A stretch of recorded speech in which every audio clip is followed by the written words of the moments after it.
Hello दोस्तों, मैं स्वागत करता हूं आप सभी का एक बार फिर से। फ्रेंड्स, आज का ये वीडियो बहुत ही इंटरेस्टिंग है और साथ ही साथ बहुत ही इंपॉर्टेंट है। इस वीडियो में हम इंडियन आर्मी के ऑफिसर्स रैंक के बारे में बात करेंगे और इस वीडियो को देखने के बाद आप सभी इंडियन आर्मी के ऑफिसर्स रैंक को पहचान पाएंगे। साथ ही साथ हर रैंक की क्या रोल्स एंड रिस्पॉन्सिबिलिटीज होती है उसे भी आप जान पाएंगे। तो चलिए शुरू करते हैं।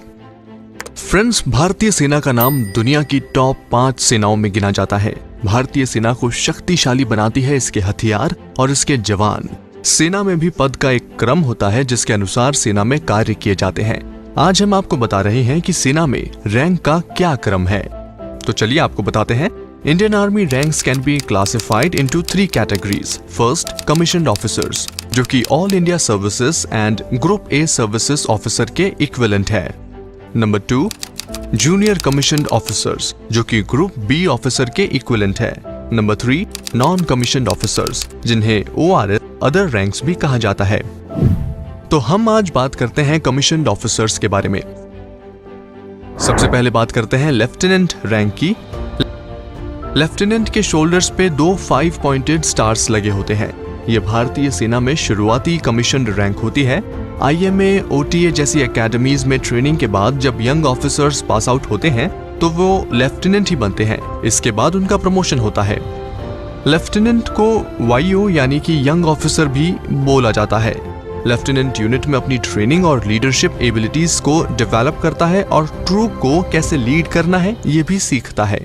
Lieutenant 9th highest commissioned officer rank है। चलिए अब बात करते हैं कैप्टन रैंक की। कैप्टन की यूनिफॉर्म में शोल्डर्स पे 3 5 पॉइंटेड स्टार्स लगे होते हैं। एक कमीशन्ड ऑफिसर 2 साल की सर्विस के बाद लेफ्टिनेंट से कैप्टन बनता है, तो कैप्टन बनने के लिए कम से कम 2 साल की सर्विस होनी चाहिए। कैप्टन बटालियन की कंपनी या किसी यूनिट की बैटरी को लीड करता है जिसमें लगभग 120 सोल्जर्स होते हैं। कैप्टन साथ ही adjutant, quartermaster, OP officer, GPO की ड्यूटी भी करता है।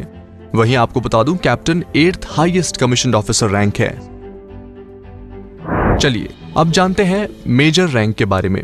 मेजर रैंक के ऑफिसर की यूनिफॉर्म पे एक अशोक स्तंभ लगा होता है। एक ऑफिसर को कैप्टन से मेजर बनने के लिए 6 इयर्स की सर्विस करनी पड़ती है और पार्ट B एग्जाम को क्लियर करना पड़ता है। मेजर भी कंपनी या बैटरी को लीड करता है और साथ ही adjutant, quartermaster, OP officer, GPO का काम भी करना पड़ सकता है। वहीं मेजर इंडियन आर्मी में 7th highest commissioned officer rank है। अब नजर डालते हैं लेफ्टिनेंट कर्नल रैंक पर। लेफ्टिनेंट कर्नल की यूनिफॉर्म में शोल्डर्स पर अशोक स्तंभ और एक स्टार होता है। लेफ्टिनेंट कर्नल बनने के लिए 13 साल की सेवा करना अनिवार्य होती है। लेफ्टिनेंट कर्नल बटालियन या यूनिट में सेकंड इन कमांड होता है, यानी कि कमांडिंग ऑफिसर की एब्सेंटी या लीव के दौरान बटालियन को लीड करता है और जरूरत पड़ने पर कंपनी को भी लीड करता है। आपको बता दूं, इसके साथ ही लेफ्टिनेंट कर्नल की रिस्पॉन्सिबिलिटी बटालियन को अच्छी ट्रेनिंग देना भी होता है और वहीं बटालियन के अकाउंट की जिम्मेदारी भी लेफ्टिनेंट कर्नल की ही होती है, यानी कि सेकंड इन कमांड की होती है। Lieutenant colonel 6th highest commissioned officer rank है। दोस्तों, अभी तक हमने जिन रैंक्स के बारे में बताया ये सभी टाइम स्केल रैंक है, यानी कि एक निश्चित सर्विस के बाद ये रैंक्स मिल जाती है। Subject to clearance of part B and part D exam for major and lieutenant colonel respectively.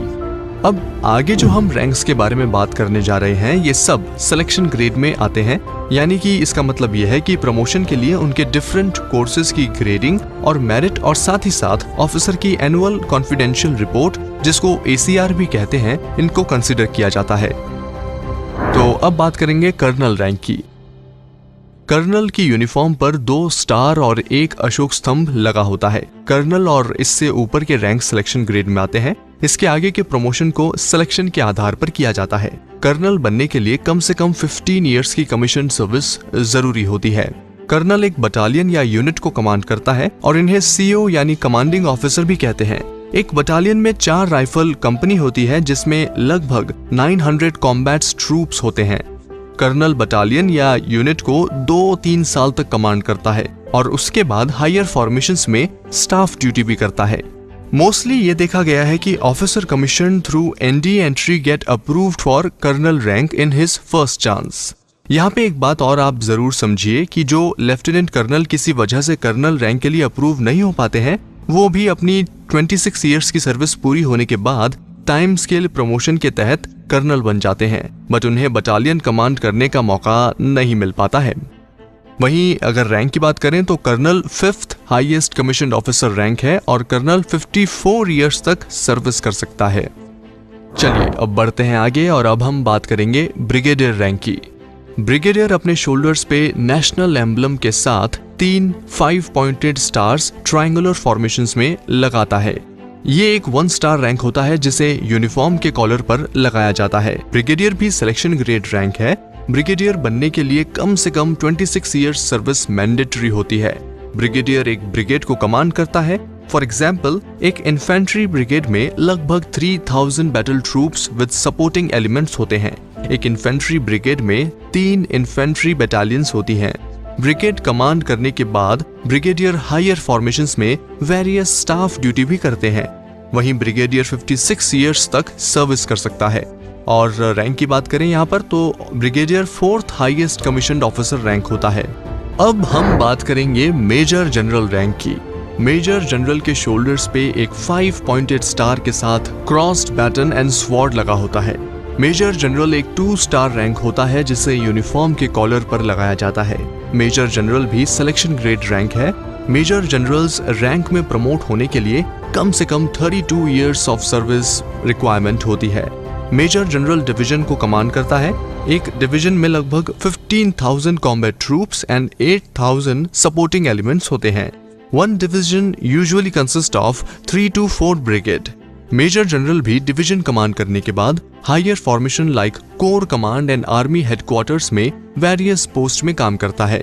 Major general 3rd highest commissioned officer rank है और मेजर जनरल 58 इयर्स तक सर्विस कर सकता है। चलिए अब जानते हैं लेफ्टिनेंट जनरल रैंक के बारे में।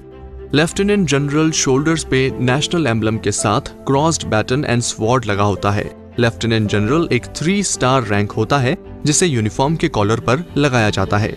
लेफ्टिनेंट जनरल का प्रमोशन भी सिलेक्शन से होता है जिसके लिए कम से कम 36 इयर्स की सर्विस जरूरी होती है। वहीं लेफ्टिनेंट जनरल एक कमांड और कोर को कमांड करता है। अभी इंडियन आर्मी में 7 कमांड्स हैं और 14 कोर हैं। कोर में 3 से 4 डिविजन्स होती हैं। वहीं एक और बात मैं आपको बता दूं, lieutenant general can also be appointed as vice chief of army staff. Lieutenant general is 2nd highest commissioned officer rank है और लेफ्टिनेंट जनरल 60 इयर्स तक सर्विस कर सकते हैं।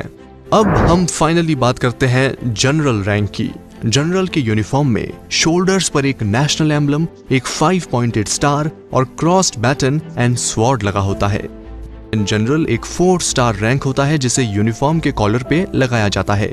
जनरल का कार्यकाल 3 साल तक का होता है या फिर 62 इयर्स की एज तक, इनमें से जो भी पहले हो जाए। ये भारतीय थल सेना की सबसे ऊंची रैंक होती है और इन्हें कमांडर इन चीफ भी कहा जाता है।